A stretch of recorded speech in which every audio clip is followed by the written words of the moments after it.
Hello and welcome to Conversations with Greensboro. Hi, I'm Brian Dunphy, and on my show today, my guest will be Todd Turner. He is coming off of a show at the Greensboro Project Space. He's a portrait photographer who captures the soulfulness of his subjects.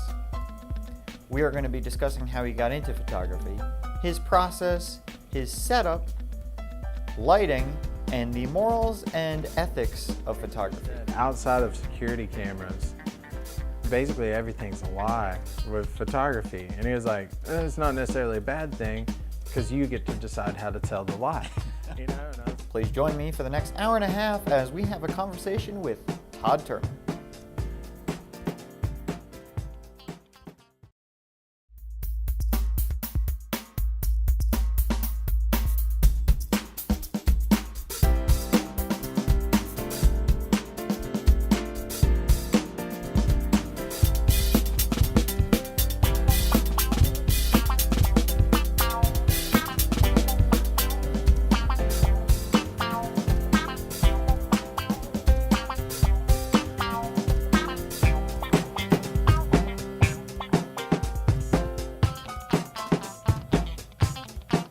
Yeah, my name is Todd Turner. I am a photographer slash visual artist slash musician slash instructor in this area. I'm born and raised in Greensboro, but I'm well traveled. I've been all across the country touring and playing music in the past, and now I've really kind of taken root here in adulthood, establishing myself as a visual artist in this area, kind of documenting all the kind of miraculous or extremely talented people in this area. It's become kind of my calling card recently.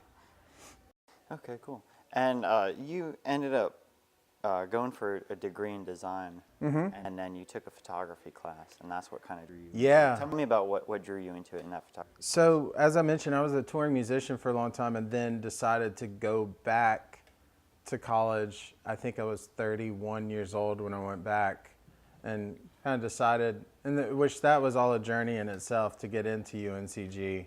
But once I was there, it was about I was in search of something that was creatively fulfilling but practical in the working world for adults. So the most logical conclusion that I came to was I should probably study graphic design because I could get a job, I'm still creating things, but it's practical enough where, you know, it's going to be a sustainable and consistent income for me. And so I was studying that, and as part of the curriculum, I had to take a photography class, which was Photo 1 Film and Darkroom. And about 1 or 2 weeks into that class, it was like, it was very evident that I was absolutely in love with photography, and the whole thing just shifted. That was my last year of studies, and I changed my concentration. I changed my major with a year left and went into photography, and the rest has literally been history since then. Was there a specific moment, or was there a certain photograph where you just felt like totally fulfilled with your work? It was, I think initially starting out, the first assignment I ever did, I was just so engaged. You know, the second I started holding the camera up to my face and looking through and seeing things in a way and really paying attention to things that I walked by every day and didn't pay a lot of attention to, I felt fulfilled there. I don't know that you ever necessarily feel completely fulfilled with your work, because that's something that is constantly, your expectations and your bar is constantly being raised by yourself. So you never really know where you are as a photographer necessarily. You're just constantly kind of trying to get to the next level. But yeah, it was really, not to sound too cliche, but it was very much kind of love at first sight with photography, because as soon as I started doing it, it was, you know, very evident this is what I really want to do. And then I also realized that I didn't think about it going into school, but photography is every bit as practical in today's society as graphic design. And so in the commercial sense of photography, there's so much use for it, but I can also practice my fine art portrayals with that as well. Okay, cool. And you had some aspect of being an artist from playing and being a musician? And is there like a correlation there? Well, that's really, I think that's where I found the arts, honestly, was because before that, my life was heavily rooted in athletics. I came from a very athletic household. I was like the quarterback of my high school football team type guy. But that was, and I think to this day, I still carry a love for sports just because of how much time and energy I spent within that realm, and then, but when I graduated high school, I got my first drum kit. That was my graduation present from my parents, and started kind of my first band. And I remember going to school. This was in 2000 when I originally went to college.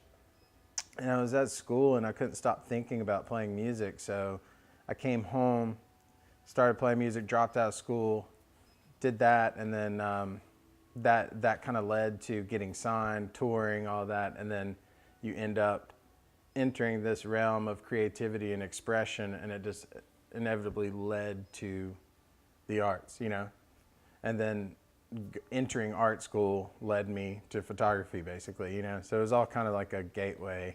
For sure. Music was absolutely a gateway to seeing things outside of your typical, realm. And you said that's where you met Brian Clary, editor of Triad City Beat.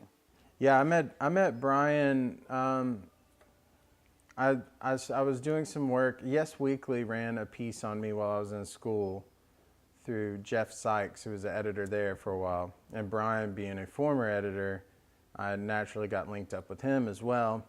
And I was working with Yes a little bit, and then met up with Brian, started doing some work with Triad City Beat, who I'm still currently shoot for today. Yeah, it's really incredible. Like the list of names that you can think of the people that I've met just because I decided to pick up a camera is really wild. Like it's vast. It's like you can't even walk anywhere in the city at any point without seeing someone that you've worked with at some point, Or something that you shot. Right, and it's which I personally love. I don't mean that. That's by no means a burden. I love it. I love that I have these connections with so many individuals in the city. Yeah. Okay, cool. Well, tell me about how you have your own. This is your own company now, Todd Turner Photography, and tell me about how you formulated that. It was kind of, so the program that I graduated from at UNCG was a fine art photography program. And I wasn't studying anything as far as commercial photography is concerned because they're just two completely different worlds in the photo industry, I guess. But I was studying fine art, so we're more so studying conceptual art gallery installation, body of work type approach to photography.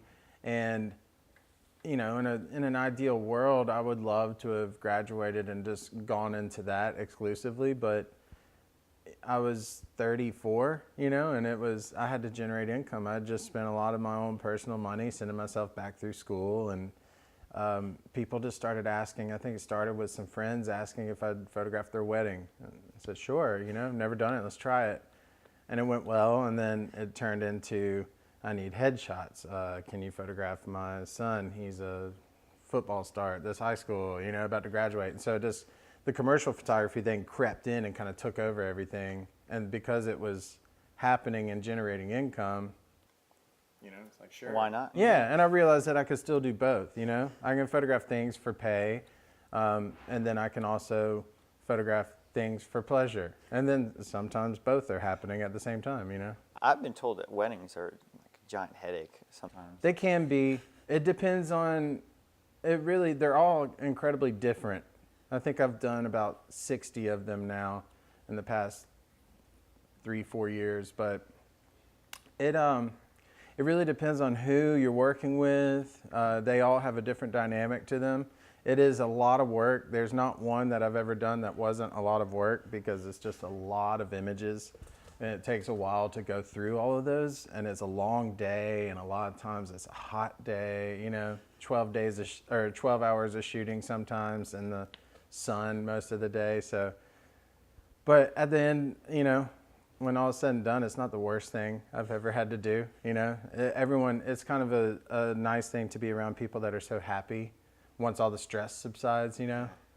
But Yeah, it's always a very stressful event for oh me. yeah, and you see that in certain occasions. People are kind of freaking out in the morning because you're behind the curtain the whole day, you know. So it's interesting to see that dynamic change with different weddings. Like some people are so stressed that they can't even think straight, and some are just completely unfazed, and then no one, you know, in the congregation, you know, when you're there, has any idea who, you know, which side they were on. But yeah, it's, the wedding industry is crazy, and I'm in it by accident. I still to this day don't mark it other than sharing a couple of my favorite shots. I don't ask for them, but if they come across my plate and the date's available and it's someone I think I would enjoy working with, then I take them. You know, it just kind of just happened. But I don't want any more than I have to shoot, basically, because they'll wear you out. They will wear you out. I got you. Well, you certainly got your work cut out for you some days. Oh yeah. All right, so tell me about starting off a shoot. Maybe not a wedding, but maybe a portrait shoot, which is your forte, is portrait shooting. Well, first of all, let's dive into that. How did you come to be the portrait guy? I think a lot of it comes from when I was going through school, and even before school, even when I was touring, playing music. When I was working, when we come home from tour, I was a bartender for 12, 13 years or so. And in that time, I've always been a social person, but in that time, I really learned how to speak to anyone, you know, even when they're intoxicated and at the communication level of a 5-year-old. You learn how to reach them, you know. And I think that is actually a skill that translated very well into portrait photography, whereas I can sit or be in a space with someone that I don't know very well, but be able to quickly feel out what they need from me, and also how I need to approach them to get what I need from them. You know, you have to be very in tune. Yeah, you have to be very, very, very in tune, very perceptive of what they are giving you. You know, because some people are very forward and, I guess, expressive, and some are very reserved, and you have to be able, because portraiture, I always say that it's such a dance, because you know, it's easy to take a photo of someone just smiling at you, you know, and being happy or sexy, or, you know, I mean, that's easy. But to really get a strong image of someone at their most relaxed state, where you can kind of feel their essence through their eyes rather than whatever facial expression they're making, that's always something that I'm going for, and it's hard to achieve. And that's why I say it's a dance, because both people have to be in tune with each other, else it won't happen. And then you can't achieve the maximum impact that you were seeking with that image, you know? But yeah, the portraits are definitely my favorite, just because I'm very much a people person. I love meeting people. I love hearing their stories. I love all of our differences and what makes us unique. And then my challenge that I put upon myself when I'm working with portrait sessions is to somehow tell that story with one frame, if I can. It's not always successful, but that's always the goal, and it's hard because some people are very complex, and in such a beautiful way, it's really hard to catch that. That's awesome. Mm-hmm. So tell me about you know, setting up a shoot or stuff like that. Do you go beforehand? Do you try and set something up, or do you meet them at their place? How do you go about all that? I think it's really a case-by-case basis with that. I mean, there are some times, as soon as someone tells me that they'd like to do a portrait session, I immediately know where I want to do it.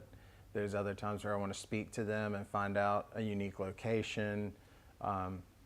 Location is very important to me, especially with portraits, because I want everything that's in the frame to have a significance, you know.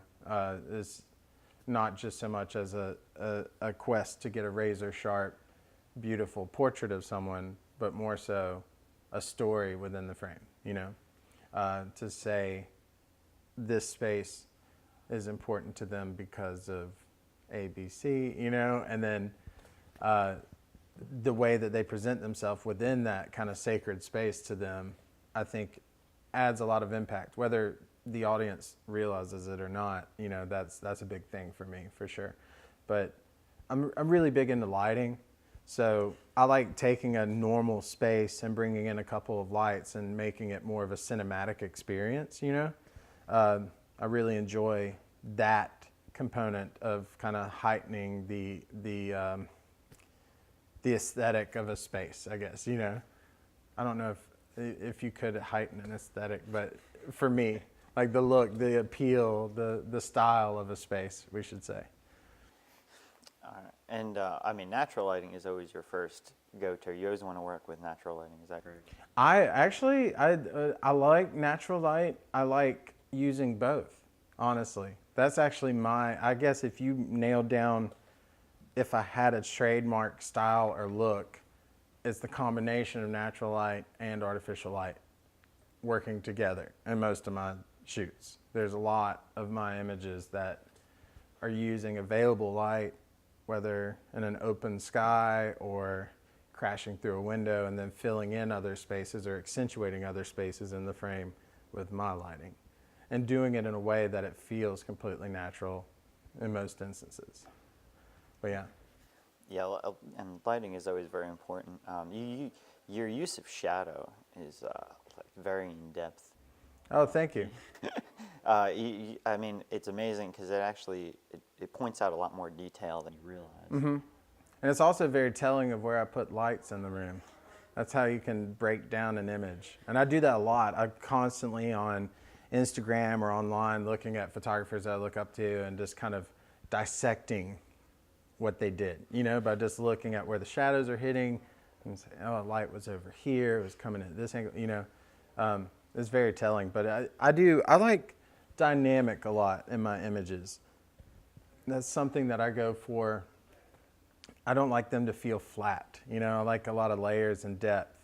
So I'm appreciative that not many people compliment you on shadow work. So we were talking about. I remember we were talking about your influences, and you talked about a couple of the people who you had looked up to, or you looked at their photographs, and you say, "Yeah, that's who." And you talked about Ansel Adams, mm-hmm. and I could see that in your work because he came up with a couple different techniques or a couple different inventions on how to figure out how to create more contrast in a piece of work, and I can kind of see that in what you did. Balance and contrast is kind of what. And he had it a lot harder because he was doing it primarily on film, and I do it digitally, which, you know, I don't really. I love film. It just doesn't work into my my time allotment for the type of work that I need to get done. In 2019, I mean, it's just it's a lot easier to pop a card into a computer. I mean, it's still, film is very much alive. We still teach it at UNCG, for example. Yeah. And I love it. I really do love it because it's so pure. There's no digital interaction. It's just light hitting a light-sensitive material. You process your own film. You make your own prints. And it's really rewarding, and it never touches anyone else's hands, you know, from you seeing it to the moment it shows up on the paper. But like I said, you know, I'm not going to go shoot a wedding, for example, in film and be in the darkroom for 3-4 months processing 300 images, right. You know, I just can't. No one could afford to pay me to do that at this point, or would want to, you know. But yeah. Well, in the realm of 2019, there are some out there that are very, I guess, resistant to the digital era, and they just want to work with film. What is your, I guess, getting into editing and stuff like that, and stuff like Photoshop and Lightroom, your editing programs? When you get in there, how many pictures do you have to go through for, like, maybe a wedding or a regular shoot? Weddings, I usually take someone to shoot with me at weddings just to have an extra set of eyes, you know, because it's such a massive event that it just really helps to have at least 2 cameras floating around the space. But weddings, I think collectively between myself and an assistant, I'm typically editing about anywhere to 3,000 to 4,000 images and trying to pull out the typically 300 to 400 gems, you know, and then polishing those up. But my editing wise for me, I mean, kind of touching on what you just mentioned, something that I think is really fascinating is there's this, you see it in music a lot, which I'm still active in music. I'm not putting out records or anything, but I like to play, and it's still one of my greatest loves, but I just kind of pepper it into my life when I can now. But you see the same thing with music. The technology is advancing, it's evolving, and there's really two schools of thought. There's either one, I am not with this is not the photography or the music I know, and you keep writing what you know and love and using the tools that you knew and loved, you know, throughout your process, or you embrace the advancement and the evolution of that technology and use it to create things that were previously impossible. Very Little Wayne. Right, yeah, totally. And I love that concept personally. Like, I'm not deterred by cameras getting to the point where anyone can use them and anyone can take a great looking image. It's like, yeah, sure, that's fantastic, but now those that already knew that should be much further along, you know what I mean? Because that opens up new possibilities. What's amazing is, you know, like in iPhone or an Android or whatever, it's like the iris is already built in, or the high-low is already built in. Like, it adjusts on its own. There's no... Sure. Yeah, and it gives, and in my opinion, that feeling of taking a really beautiful photograph is amazing, and I'm glad that more people can feel that with the advancement of, you know, phone cameras, for example. Everyone has a camera in their pocket, which is great.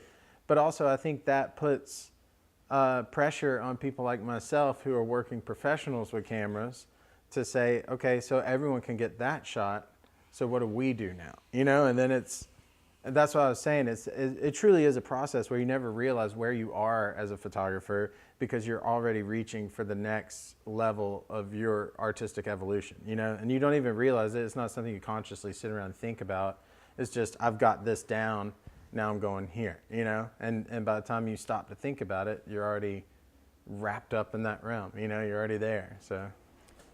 I jumped into editing, but jump back a little bit. If you could just talk us through, you know, how you set up your camera, or what type of camera are you using? Sure. So these days I am using, I recently jumped from Canon to the Sony A7 III, which is what I use primarily. I still have my Canons. I wasn't at the point where I could kind of get rid of those just yet. As you can see, this is a Canon lens on a Sony body with an adapter here made by Sigma called the MC11, where I can put my Canon lenses on my Sony camera.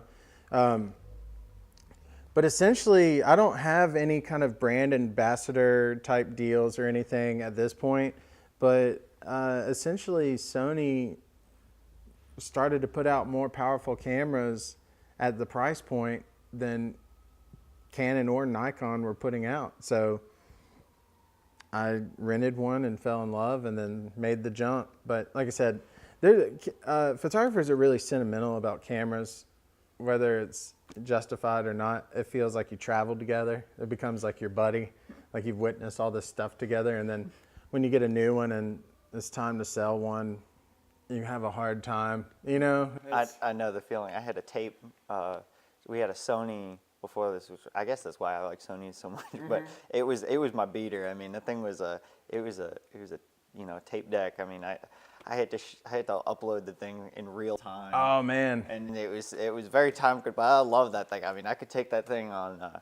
You know, I took that thing into a police car, and I mean, I didn't. You know, the thing could get banged up a little bit, and it was just so, the way it was built was amazing. Yeah, but then when it comes time to say goodbye, it's almost like you have a human in your hands. And I've sold one of my previous cameras, one of the ones that I built the initial kind of portfolio of mine. I sold it to this couple that are really good friends of mine.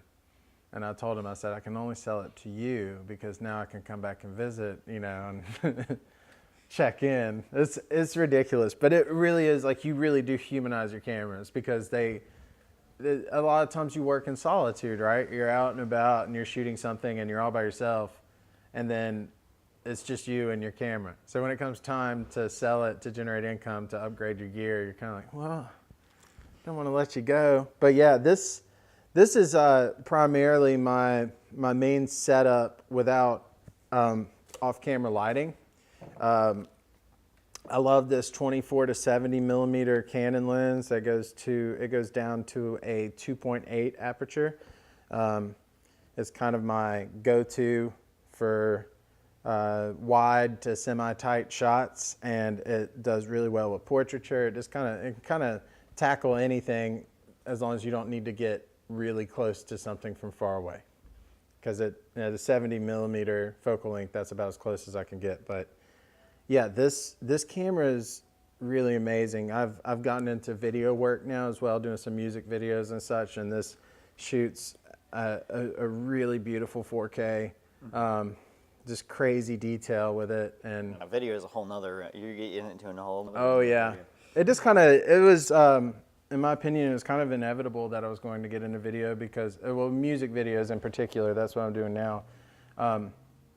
Just because of my history as a touring musician. Your and music background kind of. Right, fits. and then my, now with me being a visual artist, it was typically, or basically a matter of time before those two worlds kind of collided into each other. So, but that's part of what I really love about this camera, though. It does everything I could ever want it to do, and it's compact. Even though I have a battery grip on the bottom of this, which gives it a little more size. The camera is really only this size, but by doing this, I'm able to put 2 batteries in my camera. So if I'm shooting weddings or video work, I can double the capacity of it. And it also gives me an extra set of buttons when I'm shooting portrait orientation as well. So yeah, and that's like a $75 add-on that really, I don't mind the bulk of it because the convenience it gives me it far surpasses the, added weight or anything. But yeah, this is my go-to. I love this thing. I can't, without having any kind of ties to Sony as a brand, I just literally bought this and I'm through the roof about what it has given me the ability to capture, And tell me about setting up like your, there's a lot more than just pointing and shooting. You have to set up the lighting, and that has to mix well with your shutter speed, and all that stuff, your ISO. Sure.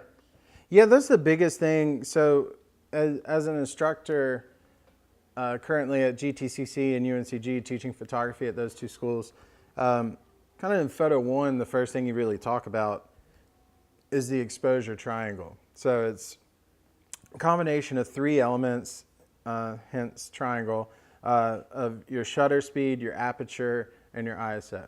And so the aperture, as I describe it to my students so that they immediately have a visual reference, is like the beginning of a James Bond movie that closes in on the silhouettes as the opening credits are going. That's an aperture, has all the blades circular, closing in and opening up. That's your aperture, which is found within the lens. That sits in front of the shutters, and the shutter. And the shutter, the doors that let the light through that's passing through the aperture.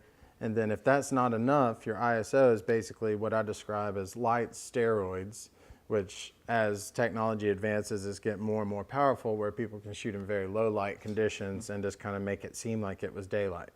And that carries over from film speeds from the past. That's really where ISO came from, that's your light sensitivity of the film that you'd use in the film days. And now it's gotten to the point, most film was 400 ISO, and now some of these cameras can get clear photos at 20,000 ISO. It's just unreal. And that's why Hollywood actually started in Hollywood, was because the lighting was so much better out there, and they actually had a rotating stage. So when the sun hit, they would be able to rotate the stage. Oh, that's cool. I didn't even know that. It was you had it's much nicer day, like right. So they had a much better chance of it being light out, and they had, because the cameras were so sensitive to light that Yeah, they yeah. needed that light to make it Right. work, and that was the only way it was going to make it work. That's cool. I had no idea. And it was also to get away from. They were also trying to get away from the copyright of film and create. That was their way of getting away from the copyright of film and not getting away from the patent on it. But That's really cool. yeah. Yeah, it's. I will admit it, like, openly say that I don't know as much about cameras as I probably should, but I know a lot about the things that I use on a camera. You know what I mean? So I've learned that there are so many different types of photographers. There are people that know every rule, every philosophy, every technique, you know, and then you have people like myself that I know the basics very deeply, but when it comes to this is a lighting rule, or, you know, I've never been one to embrace that kind of stuff, because I feel like those are the things that turn every photographer into the same photographer. Because you're saying, if you go into this room with this lighting condition, it's like, well, my rules tell me that I need to be shooting at this, you know? And then everyone's pumping out the same photos, you know? And there's nothing wrong with that. I admire the people that know all that, but I was the same way as a musician. I never took drum lessons. I didn't want someone to show me the perfect technique. I was expressing myself through my instrument, you know? And it's the same thing I do with photography. I don't take perfect photos, and I don't know nearly as much as a lot of photographers in this area alone, but I can feel things in a way that I think give me an advantage for certain other photographers, maybe. I don't know how to describe it, but it's a response more than a predetermined approach, if that makes sense. Mm-hmm. That reminds me of like watching kids. If you ever observe kids, they kind of create their own rules. Right. Really, they don't. But when you start giving them rules and the structure, they're like, okay, this is the way it is, and that's just it. And right. Like you kind of take away. You're kind of taking away some of what their own creativity in a way. And I say that a lot as an instructor. That's one thing that I'm big on. Is I tell my students often. I tell them, I am not interested in turning you into me.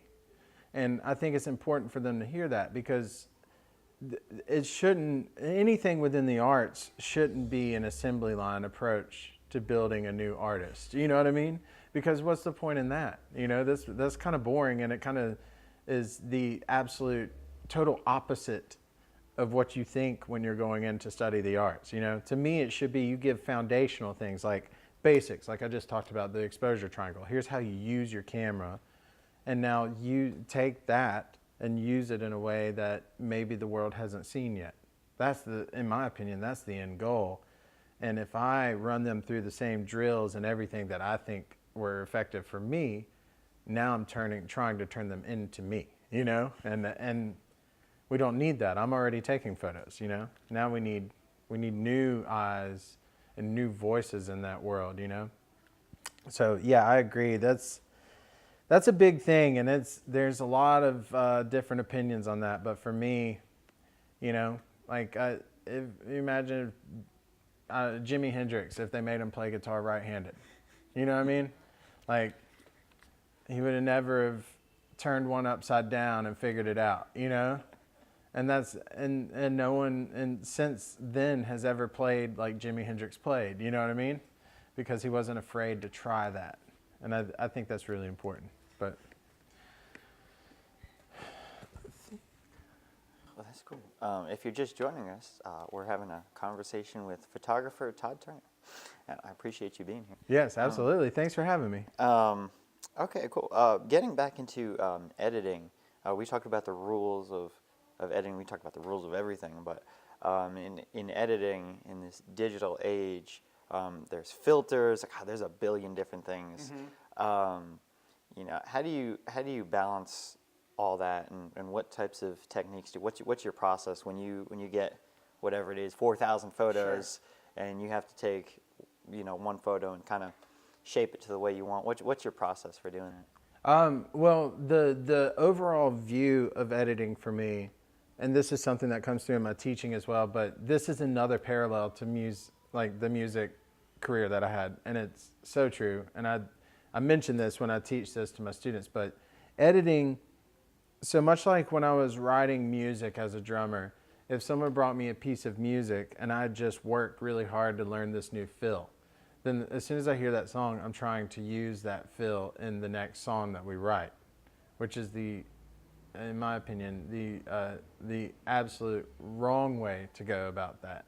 You need to look at the piece as in the photo, the song in this example, and think, what does this need? Instead of, what can I do to this? Because then you're unnecessarily muddying up something with stuff that you're like, oh, I just learned this trick and I have to put it on that photo. You know what I mean? Or I have to put this drum fill in this song, for example. It's the same approach. And so I tell my students that if they could just remember that, they can skip the embarrassing part. Because when I go back and look at my first edits, they were so over the top. And just because I was learning new stuff, I was like, whoa, this looks crazy. Yeah. And you just go so heavy with it. And so now my approach has become to idealize a situation, but not make it look fake.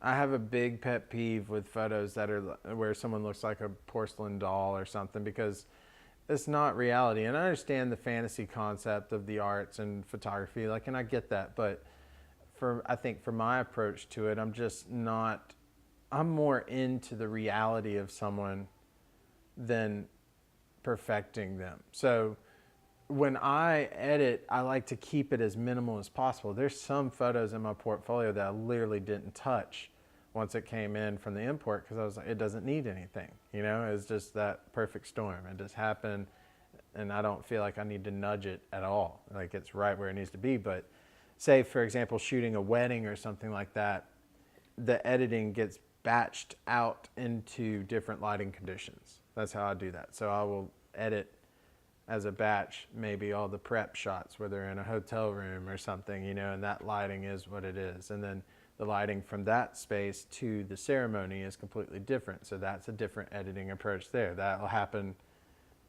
And I do them all separately so they don't bleed in together. And then you put them all together as a final product. And so, like I said, each lighting condition has a different editing approach, because you shoot in some spaces where you can't control it and the lighting is awful and it takes heavy editing, and then there's some where you have this beautiful soft sunset light and you don't even have to touch it, and that's so ideal, but it really depends. But that's, if I were giving anyone advice that I've learned, is to take each chunk of lighting that's happening where it's different and do them exclusively separate from each other, and then find a way to tie them together so that you have a cohesive feel to the end collection of images, right? So. Yeah, because you can, for those that are not, that don't edit regularly, you can add spots in there, you can add colors, you can add, just about anything you want, really. Right. You can add, filters in there, and, spots lighted in different places and stuff like that. Just oh, yeah. You can create a total lie. And that's, I was watching. Fake news. Yeah, right. You can create some serious fake news with it.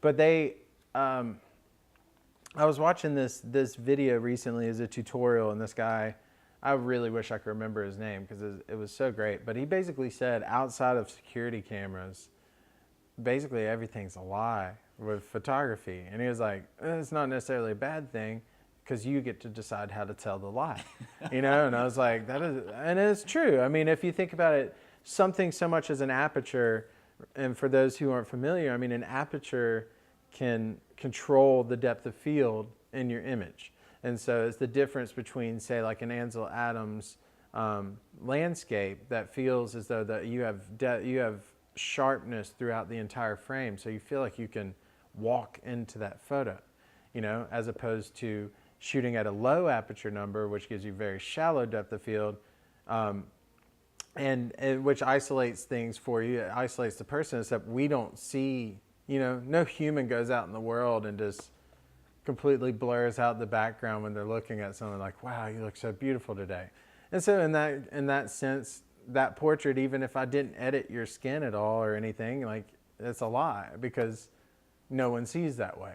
You know what I mean? And I thought that was really fascinating. But the way he was saying it was like, this isn't a bad thing. It's just you're showing people things in a way that they could never see with their own eyes, you know, and some people get really misleading about it. But do you think in some cases there's sort of a moral responsibility or ethical responsibility on the part of photographers? for me, yes. But it all depends.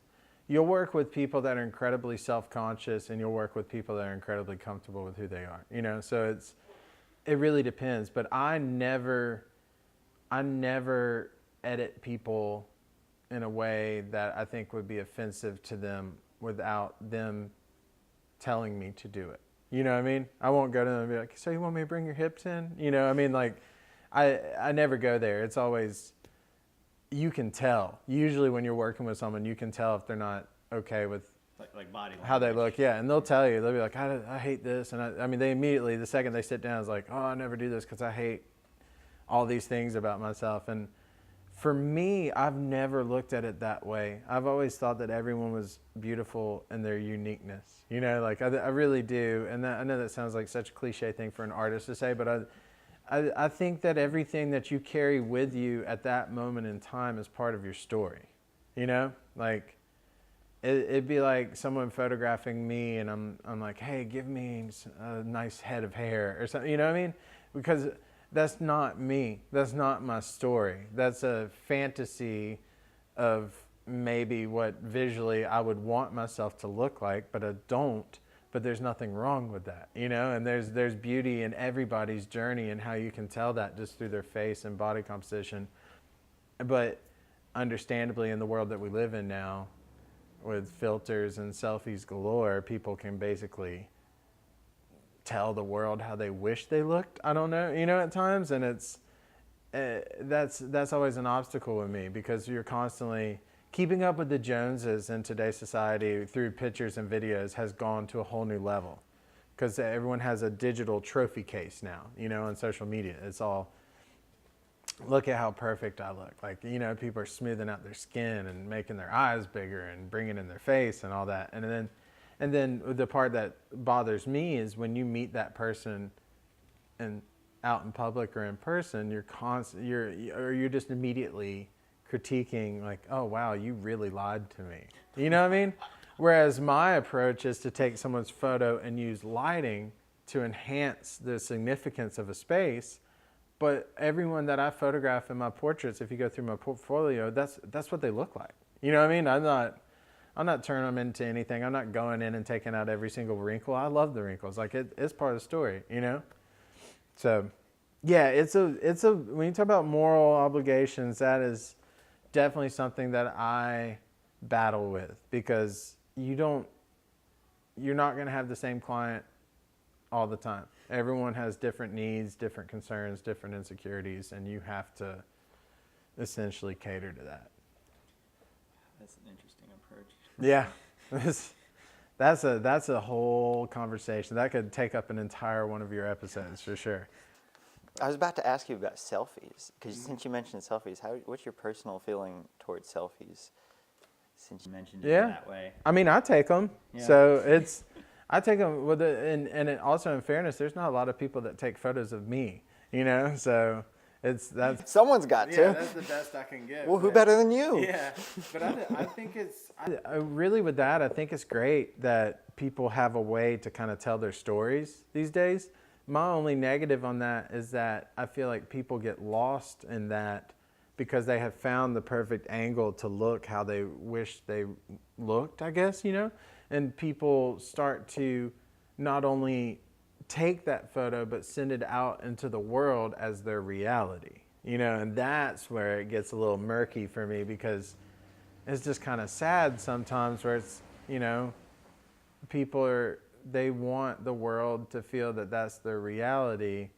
And I understand that. I mean, who doesn't want to make themselves up from time to time, you know? But that's where it gets a little hazardous for society for me, because everyone's living in these falsehoods about their appearance, you know? And so there's, you know, There's a difference. If you're taking a selfie of yourself somewhere and you're like, here we are in this awesome, that's amazing. All about it. If you're taking them in a way where you're turning yourself into a lie, that's not really my cup of tea, but I understand why people want to do it, right? The way you're talking, it's making me think of like a dating app. You know, Yeah. when you go meet someone, Yeah, you're not who. Catfishing, yes, thank you, yes. Yeah, it happens a lot. I mean, but see, this ties into my editing approach that I tell people all the time, because when they're like, you gonna make me look good or whatever, and I say, you know, my idea is to take this image of you and I will idealize it. I'll minimize some things for you, but I'm not going to turn you into a porcelain doll, you know, because that's not you. But I will limit your bags under your eyes or something, you know, like which every human has. That's just how our skin folds, you know, it's not a bad thing. But I'll minimize them, but I'm not going to erase them. You know what I mean? And so that's my approach. That's how that really ties in with the editing thing for sure.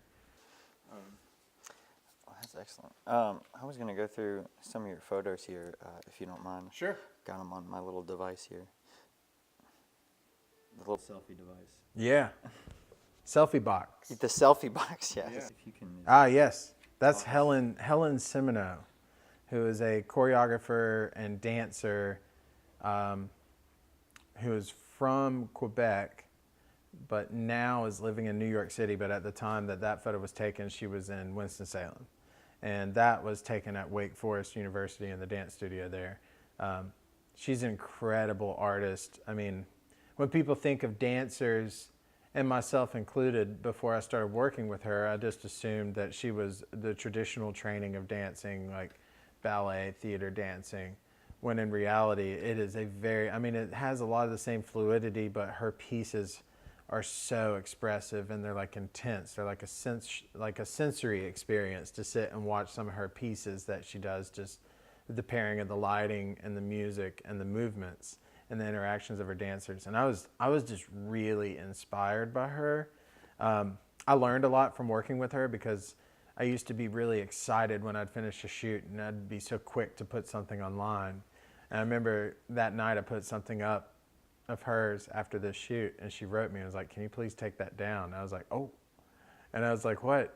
And she was like, well, they're beautiful photos, but they're not a good representation of my movements. But that was so critical. It was such an important thing for me to learn, because that was a concept or something that was very important to her that I didn't understand yet, you know? And then that experience was like, oh my God, I never even thought about my subject's representation in the images. All I was caring about was it a good photo? Not, was it a good representation of their work, you know? Which is just as important to them. That's like someone taking one of my photos, and just because they think it looks good with an Instagram filter on it, putting that on it and sharing it and saying, hey, this is Todd's photo, you know? When I'm like, that's not my photo, you know? You ruined it, you know? So. Yeah, that's cool. It's very symmetrical. Yeah. The hand and the hair is, I guess, what you always think about, what your eyes first go to when you first look at a photo. And definitely the hand is it's all very expressive. Yeah.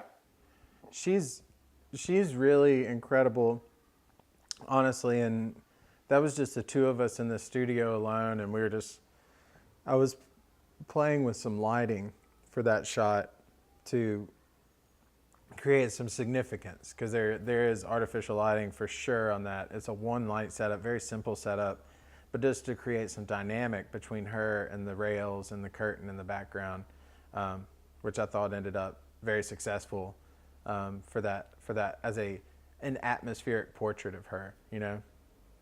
And she's doing some huge things right now up at NYU.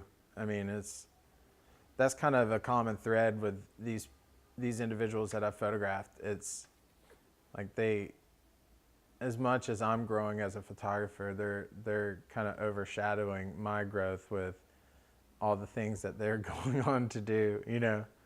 But I find it really special that I was able to capture them at a time where they were hitting their stride, you know, and to think we can both look back on them in the future and think like, oh, this is special that we got to share this moment together at that particular moment, you know? So. I like this one right here. Yeah, that one's awesome. I love that one. That was there's an interesting story with that one. That's Ben Wiseman, who's the guitarist for the Dillinger Escape Plan, which is a progressive metal band that we all listened to growing up back, through our indie rock days when we were out touring and such. Dillinger had this reputation for being like the craziest band you could see live because they would just basically rip a venue to shreds in a respectful way. But that was at Carolina Rebellion, which was a music festival that was being held in Charlotte. And that same day, I photographed several large bands, but that was an interesting day. And part of the significance of that photo for me is I was getting kicked out. So I basically went in to photograph my friends that were in a band called Black Map. And I photographed them. They were one of the first bands of the day. And they didn't realize that the photo pass that they secured for me was only to photograph them. And I thought I was going to be shooting the whole festival that whole day. So I went in, had bells on, walking through the gates. I'm going to photograph Soundgarden, and I'm going to photograph Mastodon, and all these. I mean, there's tons of big bands that day. I think Def Leppard was there. I mean, it was wild. But then I get there, and I photograph Black Map, and then the media director that's there in the photo pit at the main stage tells me that that's all I get with that. And I was like, oh, man. And I was really heartbroken. And so Dillinger came on and started playing, and I was begging the guy if I could go in the photo pit again. I'm like, come on, please. Like, I'm a professional. I love photographing music. And he said no. So I worked through the crowd and fought my way up as close as I could and took that image from out in the middle of the crowd, basically. It was muddy. It rained all day. I was just trudging through the mud, squeezing through all these people. And then I took that photo, and then Dillinger shared it on their social media the next day. And I was like, oh, cool. It went from a moment of heartbreak, but they weren't sharing the photographer's images that were sitting right in front of the stage. They shared this one, and I couldn't have taken that. It's just one of those situations. That image couldn't have been taken from the photo pit with that perspective of the scope of him jumping off of his amplifier like that. That particular moment couldn't have been caught in the pit, and which is, that's why that one will always be special to me, because it's a reminder of some great shots can come from unfortunate situations. When things aren't the flow of the day and the shoot isn't going the way you thought it would, that doesn't mean all is lost, So. This is very, I don't know if you're familiar with Danny Clinch. He's a rock and roll photographer. Bruce Springsteen is, I think, one of his biggest ones. Right, yeah. And but that's very exemplary of his work. Yeah. And God, he's got a lot of height on that, and that's just very. Yeah. There's a lot of passion. Yeah. Right there. He was one of the most expressive people on stage I've ever seen. And they just disbanded this past year just because I think they couldn't keep up this intensity. They did it for a long time, but I think they finally hit the point where they're like, okay, that's done, But they, it was wild to see that. I remember the moment, and that's something that kind of goes along with all these images. I remember the moment that I took all of them. It's not just the photo itself, but it's the moment where I was, what led up to that image happening. Because most of the ones that are in my portfolio were the ones where as soon as you see it on the camera, yes, that's it. That's what I'm here for, This one I really like. This is Will Powell. Yeah. And God, that's so powerful. Yeah, he is a local legend at this point. And I've known about him for a while, but I'm friends with his daughter, who is also now a renowned bodybuilder and CrossFit competitor. But Will, he's a 3-time world champion at the CrossFit Games. And at the time this photo was taken, which was just a promo session that I was doing with him and his daughter Jessica and Isaiah Martin, who works out there, who's also a big CrossFit competitor now. We were just shooting, and I had the idea of them just doing a CrossFit workout, right? But turning off the lights and letting me light it. And this was literally, they were just doing a workout like they were doing CrossFit in the dark, basically. I mean, it wasn't pitch black, but it was dark, none of the overhead lights were on. and I would just go around, and while they were doing their thing, there was no, hey, can you lift that again for me or anything? I mean, I was just catching moments, and this was a moment of him. And I'm so inspired by him. That's why that photo's significant to me, because I'll never forget, I started training with them, doing some CrossFit training there, and not long, probably, I think it was the day after this photo was taken, they convinced me to just come right back and start. And I think about a week after I started, he did a workout in front of me, and he beat me. It was timed, you know, like a CrossFit workout is basically do all of this for time kind of thing. And he beat me by 2 minutes. And I remember sitting there thinking, like, this guy is unbelievable, because he is, you know, 22 years older than me, and he just smoked me at that workout. Same weight, same exercises, I mean, destroyed me. But it's really, at the end of the day, what I am inspired by with Will is that he's at an age where most people are incredibly complacent and think my best years were behind me, you know? When in reality, he has a body that a 25-year-old would kill for, you know? And he's pushing 60 now, and that's all because he's committed to that. He's passionate about it, and he applies that to his life every single day. And that's what I took from him, you know? Like that same dedication goes to photography, that goes to painting, that goes to being a craft beer brewer, you know, a brewmaster, you know? It can go to anything if you apply yourself like that. That's, you know, a visual example of like what you can achieve, you know? That's amazing. Do you know how much weight that is? If I look at it, it looks like that is probably about 225 pounds going straight overhead. Yeah, it's impressive. The lighting in here is definitely, this is what I was talking about earlier, is your use of shadow. In this, where he's really the only thing your eye catches is just his sheer force. Right, but if you kind of scan the room, you can see like the chalk bucket that's down behind him. You know, there's little details in there, but again, that's what I'm saying. The entire frame's important to me. Everything in it has its purpose of telling the story, but certain things are accentuated with the light. You know, like there's a psychology of that where you're kind of telling people, hey, look here, you know? But also when you're done looking there, check all this stuff out too. You know what I mean? You mentioned earlier telling somebody's personality or somebody's story through their eyes, and I think this one is absolutely exemplary of that. Yeah, I remember that shot very well. That Leslie Wood is her name, and I met her. I was on an assignment for Indie Week out of Raleigh, which is an independent paper there, where I had to basically, this was an interesting assignment. It was a fashion issue where I had to go into Raleigh, Durham, and Chapel Hill all in one day, go downtown, find people that had a unique style about them, and shoot portraits of them. And it was strange because it wasn't like Greensboro where I'm very comfortable. I had to go into a space and kind of generate that rapport very, very quickly with people. And I remember... Out of your comfort level a little bit. Yeah, which I'm very social, so it's not the hardest thing, but it is weird to say, hey, let me take portraits of you. It's one thing to strike up a conversation with someone, but to do that quickly and randomly is tough.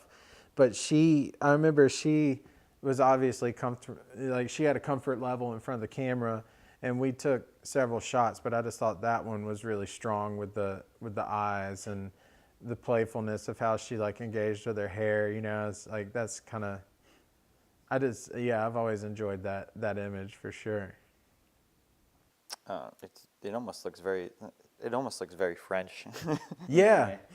Yeah, and that was one that I just, you know, when I'm deciding black and white or color with digital images, that was one that I thought just looked better. I didn't really care for the color profile that was coming through. I tried it both ways, and I thought black and white just really isolated her, which that's a decision process all in itself when it comes to digital editing. I don't predetermine if something's going to be black and white or color. Just some things lend themselves very well to one or the other for me. And then I just kind of decide while I'm working on it, which is a definitely a perk of digital editing. I like this one. I believe this is yours of Nancy. That is a portrait of Nancy in her home that was taken on an assignment for Yes Weekly right after the passing of the author Pat Conroy.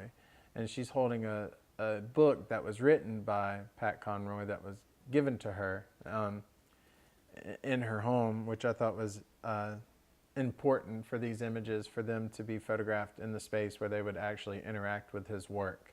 And it was kind of a piece about the legacy of his work and what he had accomplished.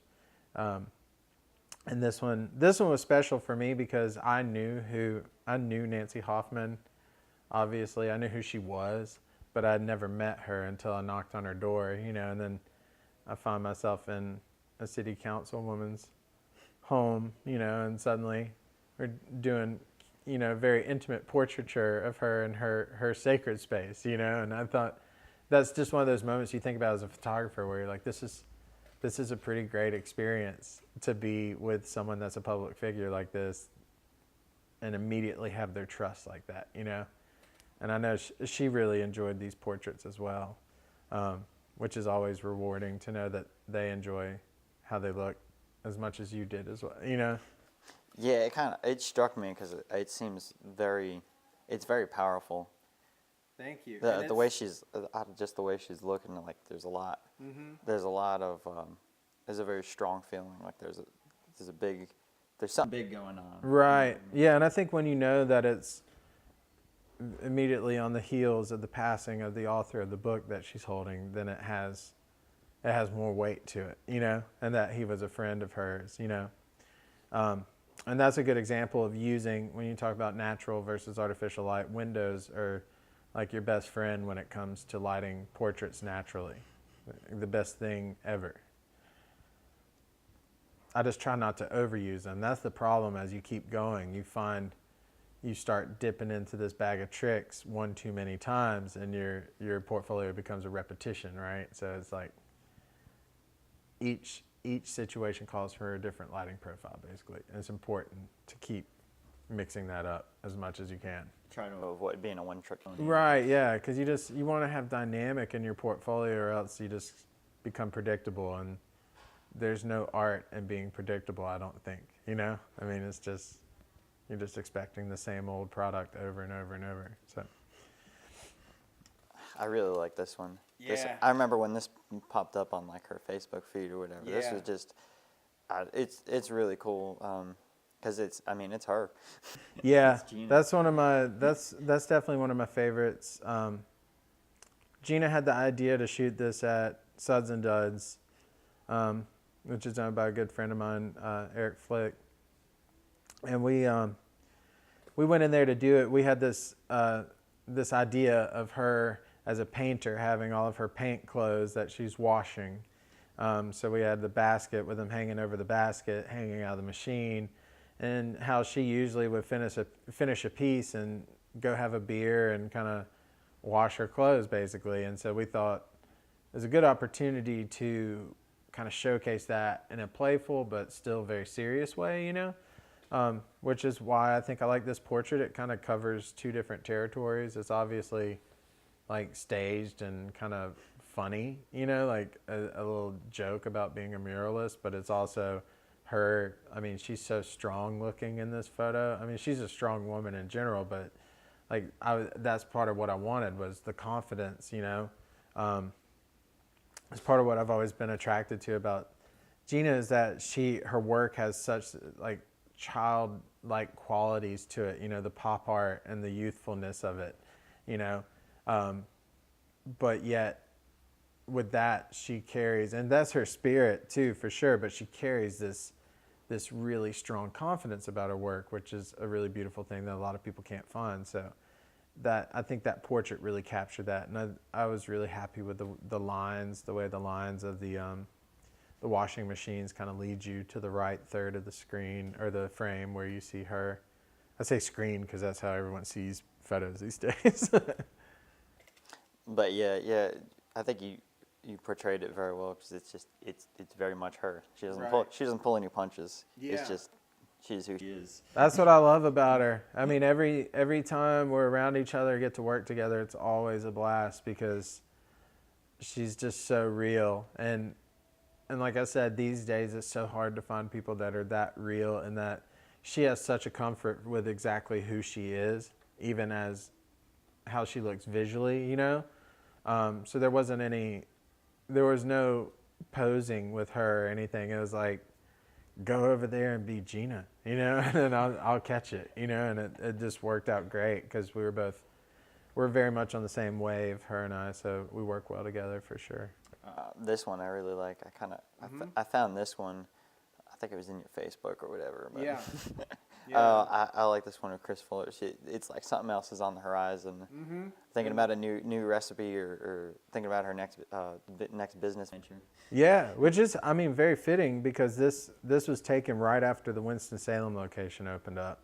I was out there taking some photos of the space, and, you know, I said, hey, I was like, Chef, let me take a portrait of you outside by this logo. And we took several portraits. I ended up going home and coming back out to Winston that night to take some more when the outdoor lighting was a little better. But yeah, that one's always special to me because, again, she's another example of someone that just went for it and has like a huge footprint in our area now, like in our community. I mean, it's like a pillar, you know, where she has, you know, whether it was the success of Crafted Taco or Crafted Street Food or Bites and Pints or the menu at Hops, you know, I mean, it's like the impact is kind of undeniable. So those kind of portraits and the timing, like I said, the timing was right after the Winston location opened up, before Bites and Pints and stuff. So if you think of looking at the horizon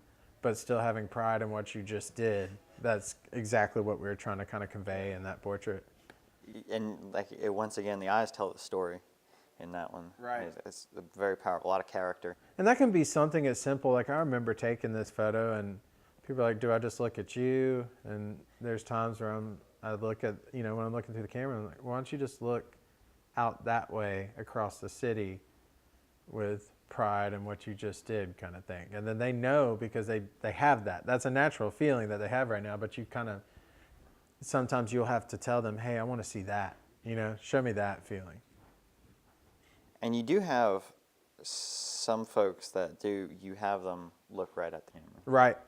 Which Tell me about this one. This is Philip King, who is the father of one of my closest friends, Josh King, who's also a very well-known musician and songwriter in the area. But this was when Philip had just returned from hiking the majority of the Appalachian Trail, just as a you know, he just had the goal to go do that after retirement. I think he was 63. I might be incorrect on that. There's a lot of numbers to remember when I start thinking of everyone's age in the images, but yeah, I reached out to him. I followed his journey, which was really remarkable. I mean, they were going through some of the winter months too, like at the front end of spring. So they were going through some mountainous areas of the Appalachian Trail where it was incredibly cold. And I think he did well over 1,300 miles, if I remember correctly, by the time all was said and done. But I made him promise me that he wouldn't shave or cut his hair as soon as he got back. I was like, I'll meet up with you within 24 hours to make this happen, but please, before you change that, I want to take a photo of you. And that's a prime example when you talk about the editing with this one. Like, I didn't want him to have perfect skin in that shot. You know, I didn't want it to look like makeup was there, because what he had just accomplished, the beard, the long hair, because especially if you know what he looks like before he went on it. I mean, He does not have a beard. He's well kept because he used to work he was a dean at GTCC for a long time. So he's, you know, had your clean cut, you know, shorter hair type look that you would expect of someone in a position as that to have, I guess. But it was, yeah, that was all part of the journey that he had just finished to me. And I wanted all of that in vivid detail. And God, yeah, that's all, because it's very expressive. I think you nailed that one, because it's very expressive. You can tell right away, like without knowing his story. Right. This guy's just been through. Been through a lot. He's done some things. Yeah. He's got some stories. Right. You know, so it's very. God, this one's there's a lot of them. I really like this one. Oh yeah, this is at this is Lon Chin, who's in the background here, and he owns Captain Chin's Gourmet Chinese Food, which is just off of Battleground Avenue here, and it is by what I learned. This was so this was while I was shooting for an organization in the area called Ethnosh, which basically pulls people out to immigrant-owned restaurants to experience authentic cuisine from their native country. So Lon was, if I don't want to misquote anything, except I remember him telling me that they cook the Chinese food, that basically the only authentic, real Chinese food that you can get in this area, without it being like lo mein and everything that's all Americanized. But they cook from the region of Sichuan, and most of the food was very spicy, like very hot. It was like a lot of the stuff most people with American taste can't eat because it's just too hot for them.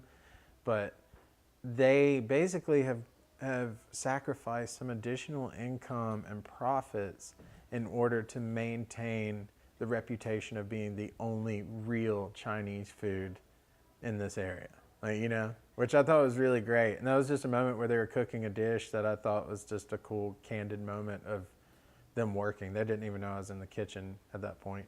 That's awesome right there. Thanks. You told me you did a music video recently. Was that Abigail Downs? I did Josh King. I did Josh 3. King. Okay. I did one with Josh King for a song called Outer Space. And then we shot 2 that will be premiering very soon for Abigail Dowd, one for a song called Wiregrasser and one for a song called Old White House. And they were both, one was more conceptual, that had a little more work behind the scenes, and then the 2 for Abigail Dowd were more performance-based, nothing complex as far as production is concerned, just nice fluid shots and genuine performance, you know, which I think is more important than any special effect that you could put on anything anyways, you know, so.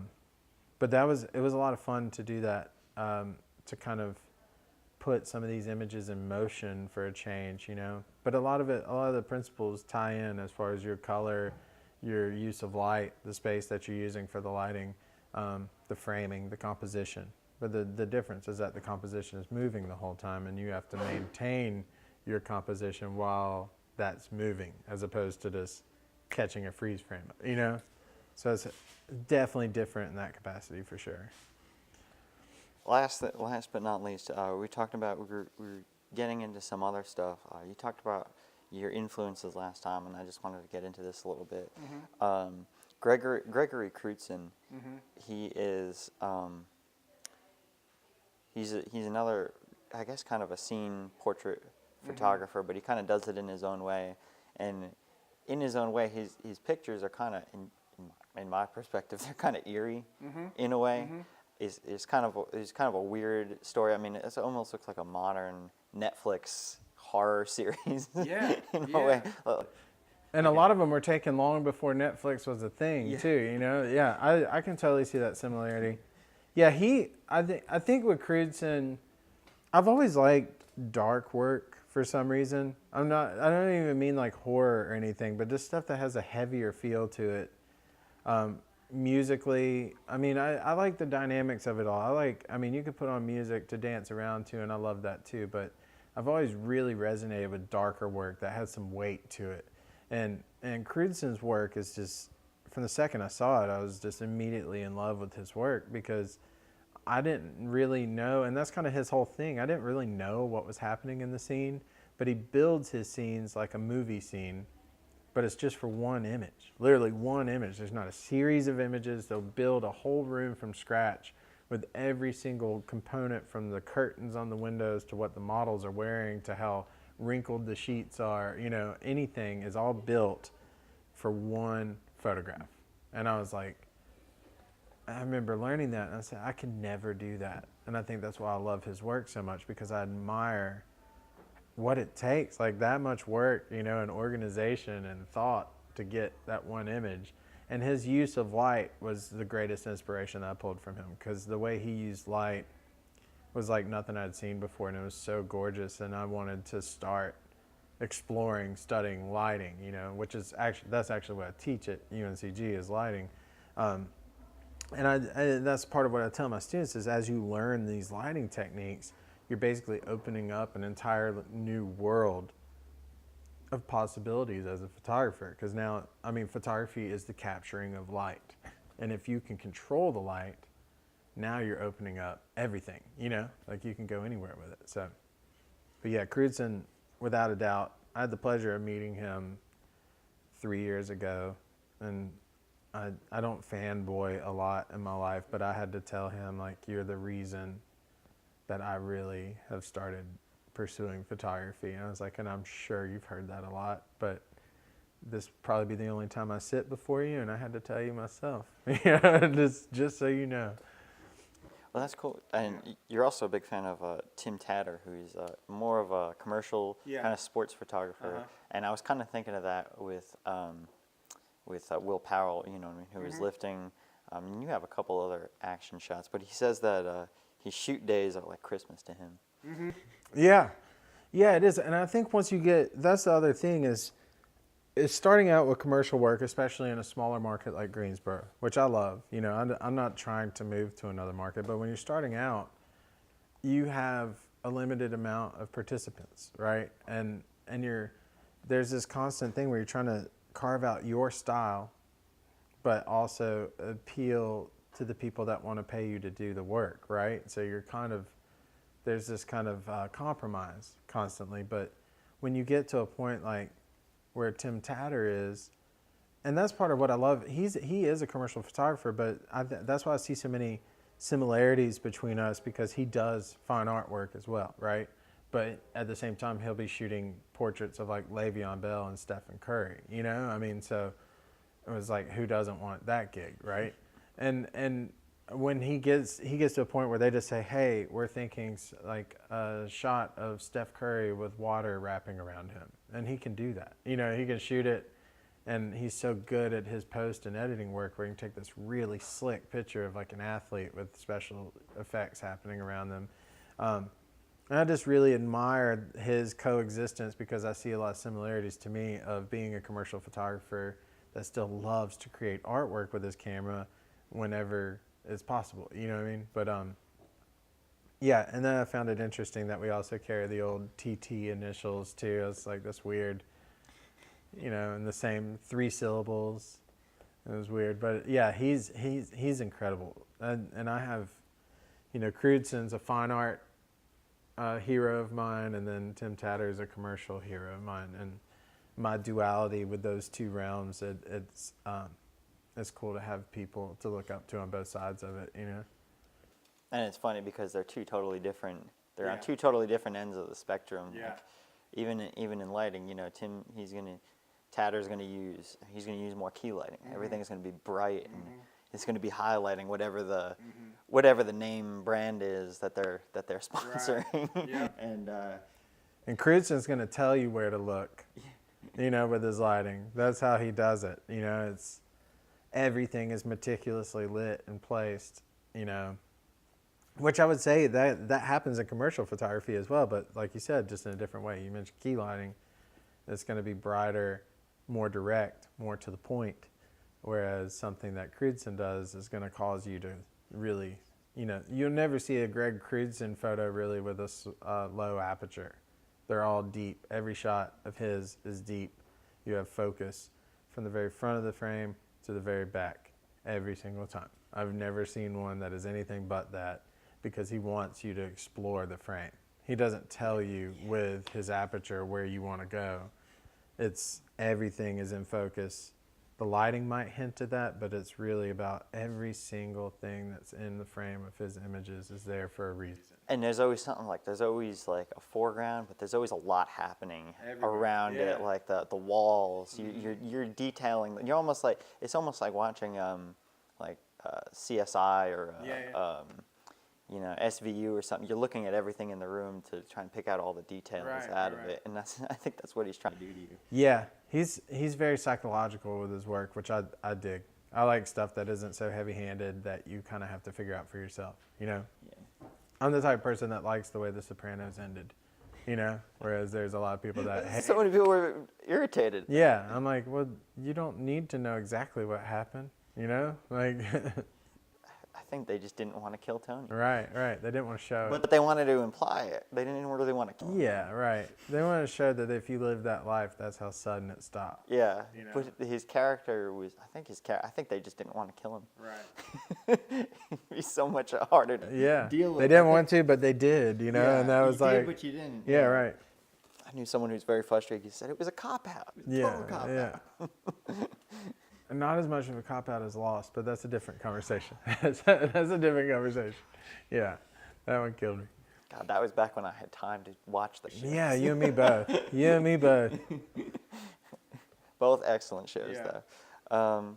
And the last one I'm bringing up is Diane Arbus. Yes. A photographer from about the 1940s to the 1960s. Yeah. I got the dates in there right. She seemed to have a lot of fun with her photography. She found a lot of the weird in the world. Yeah. She photographed a lot of oddities, like she did a lot of work with like traveling carnies and such, things that most everyone else would stray away from, and I really loved the way that she would capture portraits of people that weren't, I guess, typical individuals that you would find in the world. And she would do it with such a weight, a lot of black and, like, everything was black and white with her, but just the weight that her portraits carried really resonated with me. I still look at her work quite regularly. I mean, I love her work. And it was very pure back then, because you're talking pre-digital, so this was all just film portraits, there was no falsehoods in that frame. It was just, this is happening. And I caught it. This is what it looks like, which is, part of me wishes you could go back to that honesty. But again, getting back to what we discussed earlier, part of me really likes that we have possibilities that we never had before in the world as photographers and videographers and visual artists. We can reset the bar now, So with that comes some pros and cons, but all in all, I think we're all on the verge of like an exciting new era where all these possibilities, think of just drone photography and all these things that are happening where we can get new perspectives that we hadn't seen in the past. It's really exciting. All right. Well, that's about all the time I have. Yeah. Is there anything else you'd like to add that I have not touched on? No, you did a very thorough job. It was great. Thanks for having me. I enjoyed it. Thank you for being on. Yes, absolutely. What's next on the horizon for you? Is there something you want to do that you haven't done? Is there something? There's a project that I've started that I just initiated that I haven't named yet, but I'm basically, without giving too much of it away, I'm basically seeking out everyone I can find that has the name Todd Turner and seeking grants to travel and do portraits of the people that are carrying the same namesake, and hopefully, if successful, create a portrait book without any kind of dialogue or text, with just portraits to showcase the differences in our lives while carrying the same phonetic identity, which I think is pretty fascinating. But that's an ongoing project. I don't know how long that'll take, but that is next on the horizon. And then obviously I'm going to Ireland for a month here in May to shoot landscapes, and really looking forward to that. I'll probably end up inevitably shooting some portraits while I'm there too as well. So got a few things coming up. Well, thank you so much for being on. Thank you very much for having me. It was a pleasure.